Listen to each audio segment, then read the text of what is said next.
Hey, this is Joe Price. I just wanted to show you an amazing new feature on Family Search. It's been something I've been hoping for a long time, and I just want to show you how it works. We've always called it reverse hint lookup, but I'll show you how you can use it.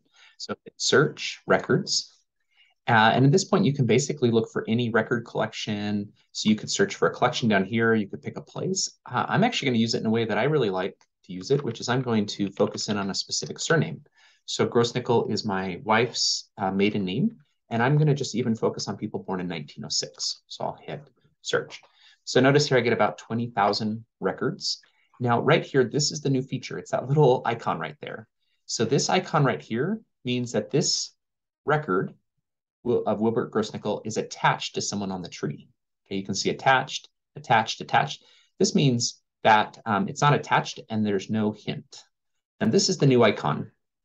It says view possible tree matches. So let's see what happens when we click on it.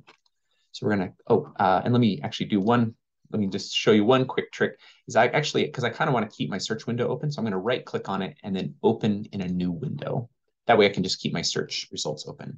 Now notice here, I'm looking at a record. So this is a United States Social Security Death Index. And over here, I have a person on the tree. And you can see that the death date lines up exactly. And then over here, I have the Earl was born 1912 in Maryland. So let me just show you his profile really quick. You can see right here that there's his birth year. We can, we could probably fix this place of death as well. So you can see there's a little bit of cleaning here that needs to be done. But the key thing here is that now I actually get an exact birth date. Okay, so I'm just going to copy that. And I'm going to attach the source. And so now notice then when I come to Earl, if I look at his sources, you can see that there's going to be a source here that was just attached by me today. So the neat thing is then people can reach out to me, and I would love to find some of my Grossnickel cousins. So here, the new birth date, and and then if I wanted, I could spend a little bit more time maybe attaching here. So actually, this is pretty awesome because now I have, this record that actually gave me a slightly better birthplace, and it also gave me a middle name. So that, and then I bet Harry is the dad, so we can pull that up here. And so, but notice that actually like that reverse hint gave me like a really neat place to just go have some. So I can put that in there and come over here and put this there. And I could just kind of keep doing more things. I could standardize some of these, get these things fixed up.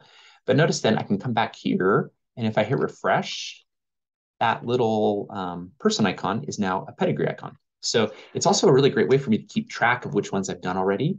And that's why I like to maybe focus on a birth year, because then we could even maybe narrow it. Let's So right here, then I can then focus on my next person. Oops, forgot to hit the. Now notice here, we're not getting any new information. Everything was already there, and so I can just attach it. So yeah, and I guess the other thing that, let me just show you, let's just back up to the beginning just so you can see kind of how this works. Again, you go to record collection. Another thing you could do is you could type in maybe collection. One of my favorites is the 1910 census. So you could do that. You could type in a place. I grew up in Hillsboro, Oregon. And let's just search. And so notice here, now what I'm going to do is I'm actually going to put it in exactly as it shows up in the census. I'll do that and I'll hit exact, and then I can search. And this is going to narrow me down to about 3,000 people. Now you can see as we go down, a lot of these are already attached. Here's one that doesn't even have a hint, doesn't have a hint, doesn't have a hint. And this is likely because I've been working on some of these. So let me actually just jump farther ahead in the collection, see if we can see any of those.